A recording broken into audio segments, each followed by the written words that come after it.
Mapagpalang araw, Sir Seth. Ako po si Nathaniel at Tubong Agusan del Sur. Nangyari ang kwentong ibabahagi ko sa inyo. Taong 1998, sa isang liblib na baryo. Dito lang din sa probinsyang kinalakihan ko. Nang mga panahong yon ay masasabi kong payak lamang ang buhay namin. Trabaho sa umaga, inuman sa gabi kasama ang mga barkada. At kapag may nakurso na dahang dalaga ay nililigawan. Ganun lang palagi ang senaryo ng buhay ko. Hanggang sa isang pangyayari ang hindi ko lubos akalaing nagpabago sa mga nakagawian ko tuwing gabi. Isang beses, habang nag-aabang na ako ng masasakyan sa baryo, ay naagaw ng isang dalagang naglalakad ang atensyon ko. Kaagad na napatingin ako dito at bahagyang napangiti nun. Mag-isa lamang ang dalagang naglalakad sa gilid ng kalsada. Bitbit ang isang bilao na may lamang gulay.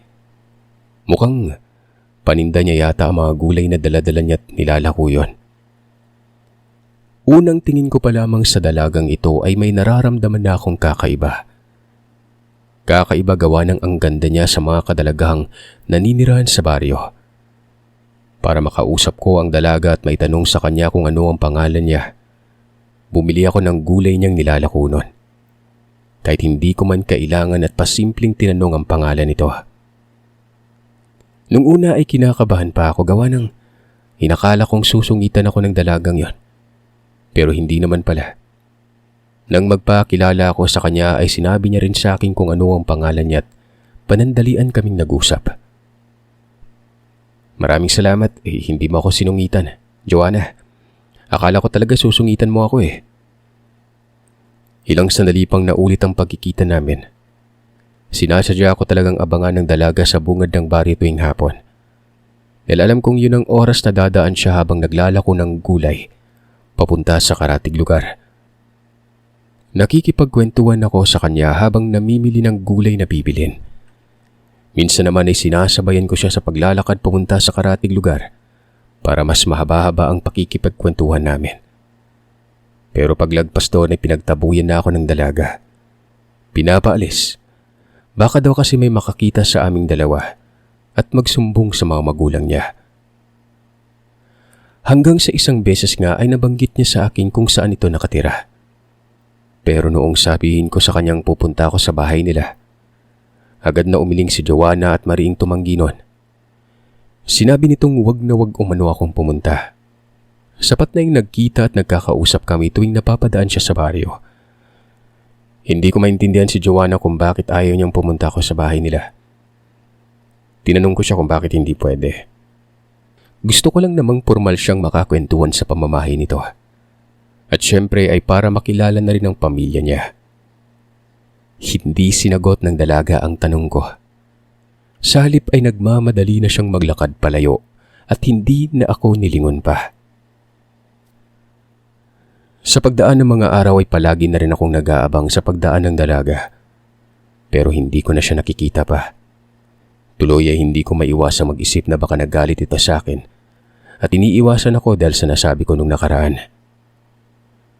Pero napatanong din ako sa isipan kung ano naman ang masama doon sa sinabi ko. Totoo namang gusto ko makilala ang pamilya niya at nang makapagpaalam ako na ligawan ng dalaga. Isang linggo pa ang lumipas na hindi ko nakikita ang dalaga.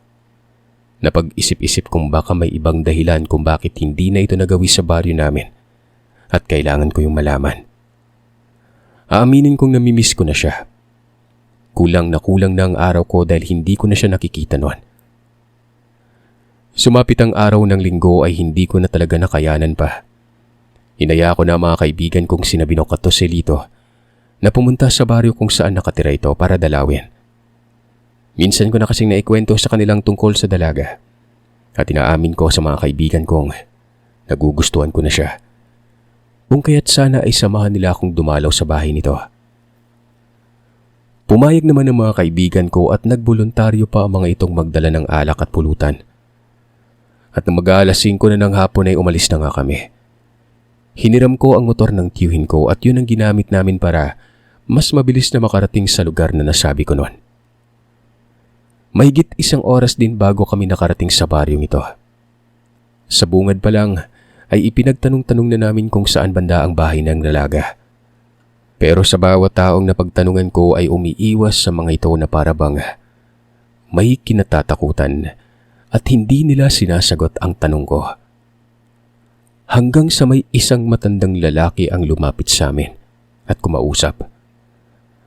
Ano bang pangalan ninyo at bakit nagawi kayo dito sa lugar namin? Tanong nito at nagpakilalang Arsenio. Isa-isa kaming nagpakilala at sinabi rito kung ano ang pakay namin sa baryo. Matapos kong bagitin ang pangalan ng dalaga, napapalatak na napapailing-iling ito habang nagsasalita noon. Kung ako sa inyo ay magsiuwi na lamang kayo at wag nang tumuloy pa. Kung ayaw niyo may mangyari sa inyong hindi maganda. Bakit naman po? Tanong ko. At sinabihan itong wala naman kaming binabalak na hindi maganda doon sa dalagang pupuntahan. Kaya bakit may mangyari sa aming masama kung sakasakali man? Hindi tumugon si Mang Arsenio. Salip ay tiningnan niya lang ako ng makahulugan. Sumingit naman ang isa pang matandang kasama nito at nagwikang sundin na lang daw namin ang sinasabi ng kumpare niya. Mas mainam na yung wala kaming nalalaman nang sa ganoon ay ligtas at payapa ang buhay namin sa araw-araw. Wala kayong alam sa lugar na pupuntahan niyo kaya huwag tayong tumuloy. Alang-alang sa kapakanan ninyo, kami nang nagsasabi. Saglit na nagkatinginan kaming magkakaibigan. Nung si Binok na ang nagsalita at sinabing pupunta kami sa bahay ng dalaga dahil sayang naman ang binyahe naming pagkalayo-layo nun. Hindi na kumontra pa ang dalawang matandang ito at hinayaan na lamang kami. Pero bago yon ay sinabihan kami ng matandang si Mang Arsenio na huwag magpawala ng barya sa bulsa. Bakit naman po Mang Arsenio? Basta gawin niyo lang ang sinasabi ko. Kung talagang hindi ko kayong mapipigilang pumunta doon. Hindi ko alam kung matatawa ba ako sa sinabi ng matanda o hindi. Naitanong ko pa nga sa sarili kung anong konekta ng barya doon sa pupuntahan namin. Para wala nang maraming daldal pa ay hindi na ako nagtanong pa ukol sa barya. Sa halip ay tumango na lamang ako at sinabing may barya naman kaming dala. Sa pagpapatuloy nga ng paghahanap namin sa bahay ng dalaga, natatawa pa mga kaibigan ko habang paulit-ulit na pinag-uusapan nilang tungkol sa barya. Sinaway ko naman sila at sinabihang wag nang pag-usapan ng tungkol doon. Baka may pamahiin lang ang matatanda sa baryo tungkol sa baryang ito. Nang mga sandaling yun ay sumagi kasi sa isipan ko ang pamahiin tungkol sa barya at sa pagkakaalam ko at kung hindi ako nagkakamali. Kapag may barya ka sa bulsa, ay mahihirapan ng nilalang na tangayin ka. Sumparaw kasi sa mga nilalang na yun ang barya. Kung kaya't naisip kong baka yun ang ibig sabihin ni Mang Arsenio at ng kasama nitong matanda. Sa pagdaan ng ilang minuto ay paunti na ng paunti ang mga kabahayang nadadaanan namin. Lalong nagiging makapal na rin ang mga damo sa gilid ng daan at mayayabong nakakahuyan. Na para bang hindi yun napaglaanan pang linisan ng mga taong baryo. Sigurado ka bang may bahay sa unahan par? Parang nasa paanan na yata ng gubat tong dinadaanan natin Wika ni Joselito. Tumango ako at nagtiwalang may bahay pa sa unahang bahagi nun. Yun kasi ang pagkakasabi ng matanda kanina. Malapit sa kakahuyan ng bahay ng dalaga at nag-iisa lamang yon. Hindi naman siguro magsisinungaling yung matandang yon, tsaka wala naman siyang mapapala kung sakali man, di ba? Hindi na tumugon pa si Joselito kung kaya't itinuon ko na lamang ang pansin ko sa daan habang nagmamaneho. Maging ako ay nagduda na rin at napapaisip kung mayroon pa bang bahay sa unahan nun. Pasikip na kasi ng pasikip ang daang binabagtas namin at parang isang tao na lang yata ang kakasya. Buti na lang talaga at motor ang naisip kong dalhin at hindi tricycle. Tol, hindi ba't ang sabi mo naglalako ng gulay yung dalaga? Oh, bakit? Hindi ka ba nagtataka? Tanong niya ulit. Kaya't sinipat ko siya sa pamamagitan ng side mirror. Nagtatakasan. kung paano siya nakakarating sa lugar natin para maglako ng gulay. Ang layo-layo ng baryo nila oh. Napakatyaga niya namang maglakad kung ganon. Saglit akong napapaisip ng, o nga no, bakit nga ba hindi sumagi sa isipan ko ang tungkol sa bagay na yon? Baka naman naghabal-habal papunta sa crossing tapos saka naglako ng gulay. Sumang-ayon naman si Binok sa sinabi ko at sinaway si Joselito. At sinabing wag nang mag-isip ng kung ano-ano at baka mamaya bigla pang magbago ang isipan ko at hindi na tumuloy pa sa pupuntahan. Masakit pa naman na raw ang puwet niya sa sobrang haba ng biyahe noon. Saglit na ipinilig ko ang ulo at pinagsawang bahala na lamang ang sinabi ng kaibigan ko. Maya-maya pa, sa wakas ay may natanaw na kaming bahay. Nasa paanan ninyo ng kakahuyan at nag-iisang bahay lang. Sa isip-isip ko, siguro, yun na ang bahay ng dalaga. Ang sabi kasi nung napagtanungan namin kanina, kapag may nakita na kaming bahay malapit sa may kakahuyan, yun na ang bahay ng dalaga nun. Habang papalapit kami sa bahay, ay nakaramdam ako ng hindi magandang presensya. Pakiwari ko ay parang binabalot na ng hindi kaaya-ayang enerhiya ang lugar kung saan kami nun. Lalo na nung nasa tapat na kami ng bakuran. Saktong pagbaba ko ng motor ay siyang paglabas naman ng dalaga sa pintuan ng bahay nila. Nang makita niya ako ay sumimangot siya at parang hindi natutuwa. Maya-maya pa ay nagmadali na siyang lumabas ng bahay at nilapitan kami. Sa mahinang boses ay tiimbagang na tinanong niya ako kung ano ang ginagawa ko sa bahay nila noon. Ano kasi, ilang araw na kasing hindi ka dumadaan sa bungad ng baryo. Nag-aalala na ako, siyempre, namimiss na rin kita kaya naglakas loob na akong pumunta dito. Pasensya ka na kung... Hindi ko na natapos pang sana'y sasabihin. Pinandilatan na ako ng mga mata ni Joanna. At sinabihang umuwi na kami habang may oras pa. Dapat ay hindi na umano kami nagpunta sa bahay nila. Gaya ng kabilin-bilinan niya sa akin noon. Teka naman sandali lang, ba't naman ganun? Pauuwiin mo na kami kaagad. Ang layo kayo ng pinanggalingan namin. At hindi man lang kami patutuluyin sa bahay niyo eh. O kaya alukin ng tubig. Sabi ni Binok. Bago pa man makapagsalita ang dalaga ay natanaw naming may matandang lalaki ang lumabas ng bahay at marahang naglakad papalapit. Nakangisi itong nagtanong sa dalaga kung sino kami at kung ano ang sadya nun. Si Binok nang nagsalita nang mapansin niyang nauutal ang dalaga sa pagsagot. Sinabi ng kaibigan ko sa matandang mga bisita kami ni Joanna. Abay, bakit hindi mo pinatuloy sa loob ng bahay natin ang mga bisita mo? Patuluyin mo na't nakakaya sa kanila. Mukhang ang layo pa yata ng pinanggalingan ng mga yan. Ani ng matanda. Kahit na nakita kong nakangiti ang matanda at magaan lamang ang pananalita nito. Hindi ko alam kung bakit parang may kakaiba sa kanya. Habang pinagmamasdan ko. Kinakabahan din ako sa hindi malamang dahilan. Nung balingan ko naman ang dalaga, ay napansin kong parang ayaw niya kaming patuluyin sa loob ng bahay nila.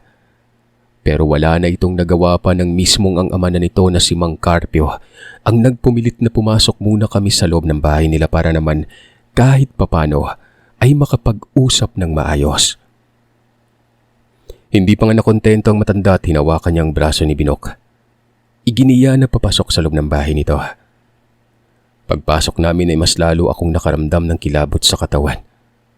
Biglang nangapal ang mukha ko at parang bang may sumalubong sa aking napakalamig na hangin. Kung sa labas ay kakaiba na ang presensya ng paligid, sa loob naman ng bahay ay napakabigat ng enerhiyang nararamdaman ko. Kinutuban ako ng hindi maganda. Pero sa tuwing nakikita ko ang dalaga ay gumaga ng pakiramdam ko at nawawala ang kung anumang bumabagabag sa isipan ko noon. Maupo na muna kayo at tatawagin ko lamang ang nanay ni Joanna. Sandali lang. Wika ng ama ni Joanna at nagmadaling maglakad papunta sa likuran ng bahay. Nang nawala na sa paningin namin ng matanda ay pasimple kaming sinabihan ng dalagang umalis na habang hindi pa ito bumabalik. Umungot naman si Joselito at sinabing mamaya na kami aalis nun. Kararating nga lang namin tapos paalisin na kaagad. O nga naman Joanna, pwede bang dito na muna kami kahit isang oras lang? Pakiusap ko. Hindi na nakasagot ang dalaga dahil pumasok ng dalawang matanda at napag-alaman naming si Aling Lagring ang ina ng dalaga. Magiliw ang mga itong nakipag-usap sa amin. Kabaliktaran sa naisip ko noong mga nagdaang araw. Tuloy ay hindi ko maiwasang may tanong sa sarili kung bakit ayaw akong padalawin ng dalaga sa bahay niya gayong mababait naman pala mga magulang niya. Nga pala Sir Seth, may singit ko lang. Ilarawan ko lamang ng bahagya ang bahay ng dalaga. Pawid lamang ang kanilang bubungan. Kawayan ng dingding at may silong sila na sa tansya ko ay mga 3 metro ang taas. Kawayang pinagdikit-dikit lang din ang kanilang sahig. Kaya masisilip mo at malino na makikita kung may tao o hayop sa silong. May kalakihan naman ang bahay nila pero tipong pangprobinsyang bahay lang talaga. Hinalok kami ng ama ni Joanna na mag-inuman. Ngumiti naman ang kaibigan kong si Bino katagad na ipinresinta ang dala niyang alak at pulutan. Pero bago pa man kami mag-inuman ay maghapunan daw muna kami. Tamang-tama at nagluto umano ang ina ni Joanna. Sandali lang at nagluluto pa kasi ako ng pagkain. Tamang-tama, marami-rami ang niluluto kong ulam. Nakangiting wika nito. Nag-aagaw ng dilim at liwanag ng mga oras na yon. Pasado 6:00 na kasi at may konting buwan na ang sumilay sa kalangitan. Kaya medyo maliwanag pang paligid. Ilang sandali pa ay may naririnig akong kaluskos sa may silong.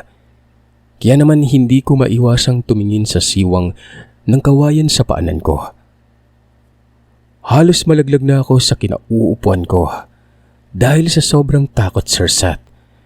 Gawa ng may nakita akong mga matang nagbabagang kulay pula sa siwang na nakatingin sa gawin namin. Sandali akong napakapit nun at itinaas ang paa na siyang ikinapagtaka rin ng mga kaibigan ko.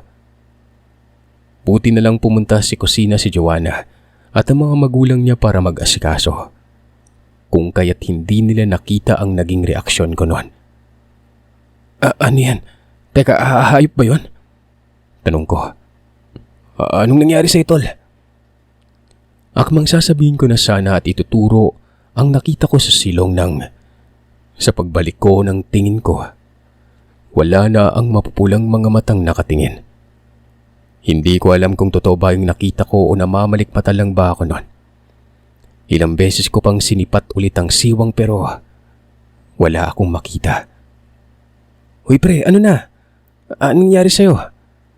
Sambit ng kaibigan ko. Wala. Ano kasi, wag mo na lang akong pansinin. Dahil sa wala akong mahagilap na isasagot. Kapag kasi sinabi kong may nakita akong kakaiba sa silong, makasabihin lamang ng dalawang naduduwag ako at tiyak puro tukso na naman ang aabutin ko hanggang sa pag-uwi namin. Hindi na lamang ako umimik habang pasimpleng inilibot ang tingin sa loob ng bahay. Ilang sandali pa ay napaigtad ako nang biglang bumukas ang pintuan noon at pumasok ang isang matandang babaeng namumuhaghag ang buhok habang walang tigil sa pagtulo ang laway. Nanlilisik ang mga matang nakatitig sa amin ito. Grabe ang takot na nararamdaman ko ng mga sandaling yon. Sobrang lakas ng kabog ng dibdib ko, lalo na noong marahang naglakad papalapit sa amin ng matanda na para bang sinapian ng masamang espiritu. Kasabay ng marahang paglalakad niya, papalapit sa amin ay nakalanghap din kami ng mabahong amoy. Batid kong nanggaling sa matanda ang amoy na yon. Pasintabi po sa mga kumakain pero ang masasabi ko lang ay parang may amoy dumi ng tao ang langlanghap ko mula sa matanda. Yun bang bigla kang nagka-LBM tapos hindi mo napigilan ang sarili't sumabog na sa panloob mo yon bago ka pa man makarating sa banyo? Ganoon kabaho ang nalanghap kong amoy. Maging ang kaibigan ko nga ay hindi na napigilan ang magreklamo't napatakip ng ilong nun. Nay, mga bisita sila ng apo mo. Doon ka na muna sa silid mo para hindi ka makaistorbo dito. Tatawagin na lamang kita kapag nakahain na ang pagkain. Nakangising wika ni Mang Carpio at agad na inalalayan ang matandang yon. Para wala lang ritong mabahong amoy na nagmula sa matanda. Kagad namang inalis namin ang kamay mula sa pagkakatakip ng ilong at nagkunwaring wala ring naaamoy. Pasensya na kayo mga iho Ganito lang talaga kumilos yung nanay ko. Sobrang tanda niya kasi kaya para na siyang nag-uulyanin. Wika ni Mang Carpio noon. Grabe, natakot ako dun Kala ko lalapain tayo. Parang aswang tuloy, nakakatakot. Mahinang sagot ni Joselito at nakailang beses pa siyang humugot ng malalim na hininga. Sumigunda naman si Binok at sinabing na dumi umano yata ang matanda sa palda nito gawa ng wala naman kami naamoy kaninang mabaho nang wala pang matanda. Pero sa totoo lang natakot din ako dun sa matanda. Haniya. Pahapyaw namang natawa si Joselito at sinabing natakot din daw siya nang bumukas ang pintuan at sumulpot ang matandang ito. Akala niya kung ano na. Maging ako man, natakot din sa matanda pero ganun pa man pinilit ko yung ikinuble at pasimpleng sinabihan silang wag nang pag-usapan ang lola ng dalaga. At baka may makarinig pa. Sumunod naman ang dalawa at iniba ang usapan. Nung tuluyan ng sinakop ng dilim ang buong paligid, ay hindi ko na talaga mapigilan ang sariling kutuban at mag-isip ng hindi maganda. Patuloy ring kumakabog ang dibdib ko na para bang may mangyari sa aming hindi maganda. Hindi ko alam kung dala lamang ba ng gulat kanina sa matandang sumulpot sa pintuan ang kabang nararamdaman ko. Dahil nararamdaman ko talagang nag-iba na ang klima ng hangin o yung mapupulang mga matang nakita ko sa silong ng bahay. Makaraan ng ilang minuto ay inaya na kami ng ina ni Joanna. Pumunta na daw kami sa kusina para makapaghapunan na bago umpisa ng inuman. Sige po, susunod na po kami. Tugon ko at kinalabit na ang dalawang nagtuturuan kung sino ang mauunang tumayo nun at sumunod sa ama ng dalaga. Ayaw sana namin kumain dahil nakakahiya. Ang kaso nga lang ay mapilit ang ama ng dalaga kaya't sumunod na lamang kami dito para walang magiging problema. Nang nasa pagkainan na kami, ay nakita kong nilagang karne ang nakahain. Tuloy ay hindi ko maiwasang matakam. Lalo na noong makita kong umuusok pang sabaw nun. Kagad kong dinampot ang kutsara at humigop ng sabaw. Pero noong umigop na ako ng sabaw, nasamid ako at napaubo. Walang kalasa-lasa ang ulam na niluto ni Aling Lagring. Wala man lang kahit asin o kaya mga pangsahog. Literal na karning nilaga lang talaga yon nang halukain ko ang mangkok na pinaglagyan ng nilaga. Sige na mga iho, kumain lang kayo ng kumain dyan. May aasikaw suwin lamang kami. Kung gusto nyo pa ng ulam ay magsabi lamang kayo sa amin. Siya nang bahalang mag-asikasa sa inyo. Masayang wika ni Aling Lagring bago inaya ang asawang lalabas ng bahay para asikasuin ng lamesa kung saan umano magiinuman. Sige po, maraming salamat po. Paglabas ng mga magulang ng dalaga ay kaagad na inagaw ni Joanna ang kutsarang hawak ko. Sa mahinang boses ay sinabihan kaming magkainin ng ulam na hinain ng kanyang ina. Ang damot mo naman. Di naman namin uubusin yung pagkain nyo Titikman lang namin. Nakakatakam kasi habang pinagmamasdan ko na nakakagutom. Sabi ni Joselito. At akmang isusubo niya na sana ang karne pero mabilis na inagaw yon ni Joanna. Ano ba? Bakit bang damot mo? Parang ulam lang Pinandilata ni Joanna ng mga mata ang kaibigan ko at sinabihang inaan ang boses at baka marinig ito ng mga magulang niya. Bago pa man nakapagsalita ang kaibigan ko ay may binanggit na mga katagang hindi ko maintindihan ang dalaga nun. Pagkatapos ay umihip sa mangkok na may lamang ulam. Nagkatinginan kaming magkaibigan at nagtatakang napatingin ulit sa dalaga. Ilang sandali pa ay halos manlaki ang mga mata naming magkaibigan nun. Napatingin sa mangkok na may lamang ulam at agad napatakip ng ilong. Bigla na lamang umalingasaw ang napakabahong amoy na nagmula sa mangkok. Kamuntik-muntikan pa akong masuka dahil sa napakasangsang na amoy. Tinitigan ko ang mangkok na may lamang ulam dahil sa nakita kong bumubula ito. Hanggang sa walang ano-ano'y ginapangan na ako ng kilabot sa buong katawan. Nagtaasan na mga balahibo ko sa batok. Agad na napatayo kaming magkaibigan at kumunot ang noo ko. May nakita akong daliri ng taong lumulutang sa sabaw. Pinigilan ko ang masukat makagawa ng ingay sa takot na baka marinig kami ng mga magulang ni Joanna. Ang dalaga naman ay todo senyas na huwag kaming gumawa ng ingay noon. Humingi din siya ng pasensya at sinabing hindi kakayanin ng konsensya niyang may mangyari sa aming hindi maganda. Kaya ipinakita niya na kung anong klaseng pagkain ang hinain sa amin ng mga magulang niya. Bago pa man ako makapagsalita para sana'y tanungin ng dalaga kung anong klaseng pamilya mayroon nito, hinawakan na nito ang kamay ko at kaagad na itinuro sa amin ang pintuan ng kusina. Doon umano kami lumabas nang sa ganon ay hindi matunugan ng mga magulang niyang alam na namin ang totoo. Dalian lang daw namin bago pa mahuli ang lahat nun. Paano ka? Tanong ko sa kanya. Alam ko kasing oras na malaman ng pamilya niyang siya ang dahilan kung bakit nalaman namin ang totoo nun. Tiyak na may mangyari sa kanyang masama. Malungkot na umiling ang dalaga at nagwikang wag ko na raw siyang alalahanin pa.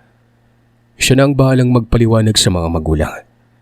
Basta tumakas lamang kami ng palihim at hintayin na muna ang pagsikat ng araw bago balikan ang sasakyan nun. Kapag daw kasi gagamitin namin yon ay malalaman ito ng mga magulang niya, baka hindi na kami makatakas pa. Maya-maya lang daw kasi ay darating ng mga tiyuhin at kapatid niya galing sa bundok. Kaya hanggat may oras pa ay dalian na naming umalis nun. Maraming salamat, Joanna. Wika ko, bago siya tinalikuran at nagmadali nang maglakad papunta sa pintuan ng kusina. Halos magkandara pa kaming nag-uunahang makalabas ng pintuan. Pero saktong pag-ikot namin sa gilid ng bakuran para tuluyan ng makalabas, ay mas lalo kaming nangilabot nang may narinig kaming mabangis na angil ng hayop na nagmumula sa likuran ng bahay. Nahintakutang dahan-dahan pang nilingon namin ang sunod-sunod na pag-angil na mga naririnig.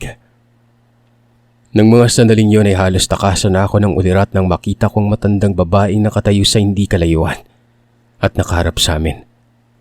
Nakataas ang buhok nito na para bang galing sa pakikipagsabunutan. Pulang-pula ang mga matang nanlilisik na nakatingin sa amin noon. Sobrang nakakapangilabot ang itsura ng matanda't aaminin kong panandali ang nanigas ako sa kinatatayuan. Mga pre, lola ba yun ni Joanna? Nangangatog kong tanong sa mga kaibigang natulala na rin ang mga sandaling yon. Oo yata, ewan. Hindi ko alam. Nangangatalang bibig na naguguluhang tugon ni Binok. Mga tol, pagbilang ko ng 3, tumakbo na tayo kaagad ha. Palabas tayo ng bakuran bago pa man dumating iba pa. Nagkakaintindihan ba tayo? Dapat walang maghihiwalay. Sama-sama tayong 3 makalayo sa lugar na to. Bulong ni Joselito sa amin. Sumang-ayon ako sa sinabi ni Joselito. Inihanda ko ng sarili ko para tumakbo palabas nun. Pero hindi pa man siya nakapag-umpisang magbilang ay mabilis ko na siyang hinatak palabas ng bakuran. Dahil nakita kong papasugod na sa amin ang kakilakilabot na nilalang na yon. Halos hindi na ako magkamayaw pa sa pagtakbo sa sobrang takot na nararamdaman. Ilang sandali pang nakalipas ay may mga yabag na kaming nararamdaman na parang humahabol. Kasabay ng mga yabag ay may naririnig din kaming pagaspas ng malaking pakpak. Takbo lang, huwag na kayong lumingon. Narinig kong wika ni Binok. Kumaripas na ako nun. Nang medyo nakalayo na kami sa bahay ay hindi ko na naramdamang nakasunod sa akin si Joselito. Kaya't nilungon ko siya habang patuloy lamang ang pagtakbo. Nang malingunan ko nga ang kaibigan ko ay nanlaki ang mga mata ko nang makita kong dinudumog si Joselito ng 2 nilalang. Kaagad na tinawag ko ang pansin ni Binok sabay sabing, ayun nga ang nangyayari. Kahit takot ako at nangangatog ang tuhod, ay mas nanaig pa rin sa akin ang balikan at tulungan ng kaibigan ko. Sinigawan ko ang mga nilalang. Nagtapang-tapangan ako noon. Huminto sa ginagawang pagdumog ang mga nilalang na ito at tinarap ako. Umangil ang mga itong humakbang papalapit sa akin na siyang pinagsisihan ko noon. Habang papalapit sa akin ang mga nilalang, ay pabilis naman ng pabilis ang pagkabog ng dibdib ko at hindi ko na alam kung ano ang susunod na gawing hakbang. Sandali pa akong nagpalinga-linga at nagagilap ng kahoy o kaya ay bato man lang para maihampas sa mga nilalang na ito. Pero hindi pa man ako nakahanap noon. Narinig ko na ang sigawan ng mga tao. Nang lingunin ko ang pinanggalingan ng mga sigaw ay nakita ko ang mga kalalakihang may dalang sulo at itak habang sinisigaw ang salitang aswang. Laking pasasalamat ko sa mga ito dahil sakto lamang ang dating nila. Akala ko talaga ay katapusan ko na ng gabing yon. Pag-atras ng mga nilalang ay saka ko pa lamang naramdaman ang panlalambot ng mga tuhod at napasalampak na lamang ako sa lupa. Nakita ko si Mang Arsenio. Siya ang nangunguna sa mga kalalakihan at nag-utos na tugisin ng mga nilalang. Mabilis namang kumaripas sa mga nilalang at hindi ko na alam kung saan sumuot ang mga ito. Akayin niyo yung binatang yan. Dalhin sa bahay ko para magamot ang mga sugat niya. Utos ni Mang Arsenio. Ikaw, ayos ka lang? Tanong ng matanda. Sa sobrang takot at pangangatog ng mga tuhod ko, hindi kagad ako nakasagot noon.